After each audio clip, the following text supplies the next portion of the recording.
नमस्कार, Sat Sri Akal, good morning. ये video Hindi भाषा में है। इसका टाइटल है कि why racial attacks on international students and work permit holders in Canada while they travel from with on buses और स्काई ट्रेन्स। मैंने बहुत न्यूज़ सुनी। बहुत सारे भारतीय यूट्यूबर कनाडा में हैं जो न्यूज़ देने के टाइम पर 2 मिनट नहीं लगाते हैं विदाउट असेसिंग द फैक्ट्स।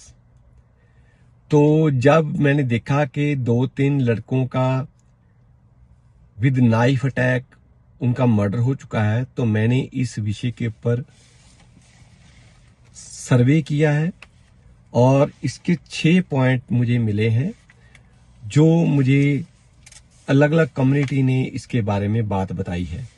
मैं ये वीडियो किसी को क्रिटिसाइज करने के लिए नहीं बनाई है।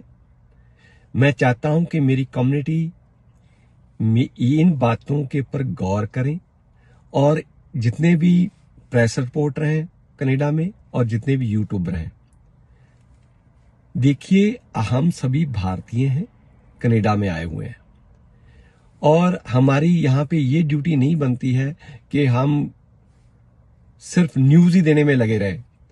हमारी कोशिश होनी चाहिए कि हम अपनी कम्युनिटी को इकट्ठा रख सकें और जो उसके अंदर त्रुटियां हैं उनको दूर करने में लोगों को जागरूक कर सकें।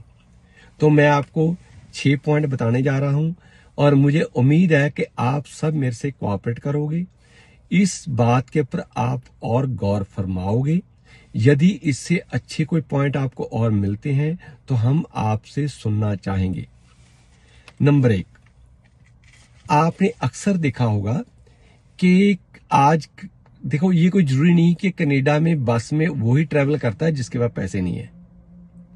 कई बार कुछ मेडिकल प्रॉब्लम्स भी ऐसी होती हैं कि आपका जो ड्राइविंग लाइसेंस है वो सस्पेंड कर दिया जाता है, तो उन लोगों को भी बाई बस ही ट्रैवल करना पड़ता है या बाई ट्रेन ट्रैवल करना पड़ता है। जब 2 दहाके पहले हम लोग कनाडा में आए थे तो बसों के अंदर सेल फोन है उसकी इतनी ज्यादा यूज नहीं होती थी। यदि कोई बात करता भी था तो धीमी आवाज में वो इंग्लिश भाषा में काम करता था, बात करता था, तो आस पड़ोस में जो लोग बैठे हुए हैं उनको असुविधा नहीं होती थी। पर आजकल मैं क्या देख रहा हूं कि जब दूसरे देशों से नए लोग आए हुए हैं, कोई इंडिया से है तो वो पंजाबी में ऊंची ऊंची बात करता रहता है, कोई मेक्सिको से है तो वो मेक्सिकन भाषा में ऊंची ऊंची बात करता है। तो बस के अंदर जब जनता आती है, कोई थका है, कोई मेंटली डिस्टर्ब्ड है, किसी को कोई परेशानी है, किसी को कोई परेशानी है, तो यदि आप ऊंची ऊंची भाषा में नॉन इंग्लिश में बात करोगे तो इसका आपको नुकसान हो सकता है। क्योंकि जो इंसिडेंट पीछे आपने तीनों देखे हैं वो इसी कारण हुए हैं कि लड़के या लड़कियां फोन पे ऊंची आवाज में बात कर रहे थे और वो इंग्लिश भाषा में नहीं थी। सो यदि आप बस में ट्रेवल कर रहे हो तो please try to avoid in speaking Punjabi.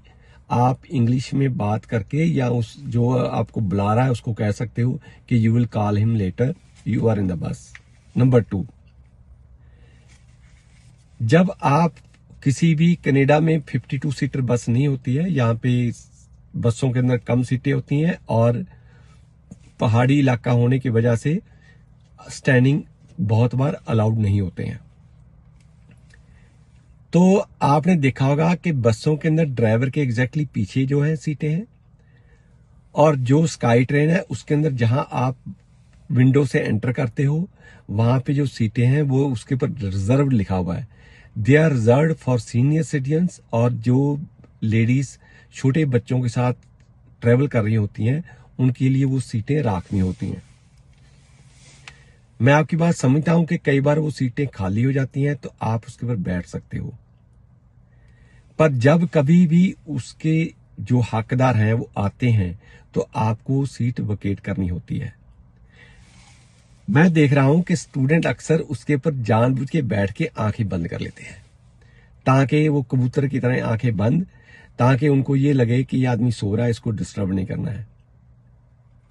Please आप ऐसा मत कीजिए, क्योंकि जो लोकल बच्चे हैं उनको ये कानून कायदे का सबका मालूम है।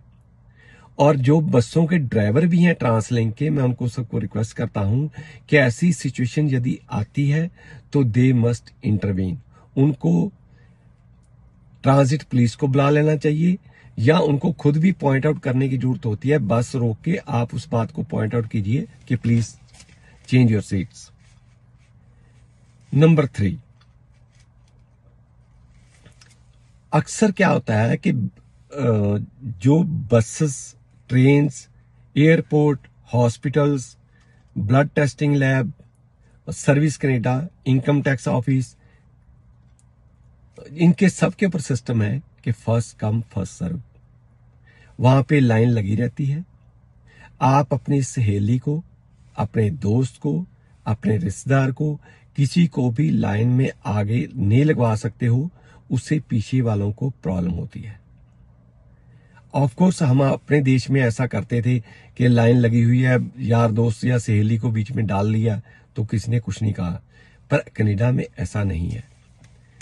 स्टूडेंट्स ने सिर्फ स्टडी करनी होती है।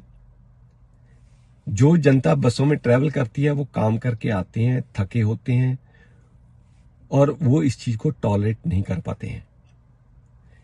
तो आप सबको मेरी सब बेनती है कि आप ऐसा करने से गुरेज कीजिए। जो बाद में आया वो लाइन में पीछे ही लगेगा, आगे आप उसको नहीं लगा सकते हो। नंबर 4, कनाडा एक मल्टी कल्चरल सोसाइटी है। देखो, मैं खुद भी लोकल कम्युनिटी गोरों के साथ काम करता हूं।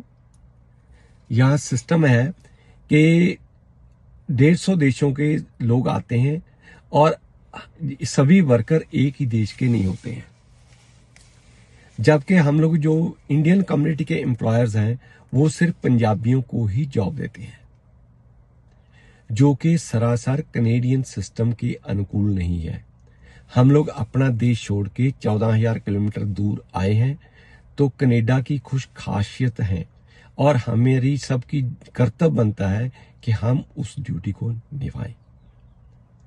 सो प्लीज, यदि आपके पास एम्प्लॉयज हैं अलग अलग देशों के, कुछ लेडीज, कुछ जेंट्स, मेल्स, फीमेल्स, आपको रखने की जरूरत है। अगर नहीं रखोगे तो आपको मालूम ही है कि हम लोग कनाडा को भी पंजाब बनाने जा रहे हैं। जो हालत वहां हो चुका है वही हालत हम कनाडा की भी कर देंगे। तो आफ्टर ऑल हम अपने बच्चों के लिए क्या छोड़ के जा रहे हैं, इस बात का ध्यान कीजिए।